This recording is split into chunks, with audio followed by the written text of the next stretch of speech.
שלום לכם יקיריי, ובסרטון הזה ליבי איתכם עם אותם אנשים או זוגות שכרגע הזוגיות שלהם מדשדשת. הרגשה לא נעימה, תחושת הקורבנות משתלטת עליכם, וכל אחד חושב שהוא קורבן ובטוח שהבן או בת הזוג הוא המקרבן. אז ראשית, יש לכם טעות איומה.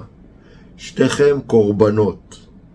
שני בני הזוג הם קורבן של עצמם בגלל טעות אופטית מאוד מאוד קטנה, וזה בעיית תקשורת.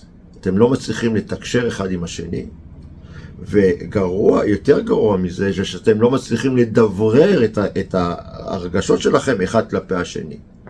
ואז מה נוצר מצב של חוסר אמפתיה, כי אף אחד לא יודע להרגיש את הבן זוג ולהיות אמפתי כלפיו ולהבין שהוא סובל.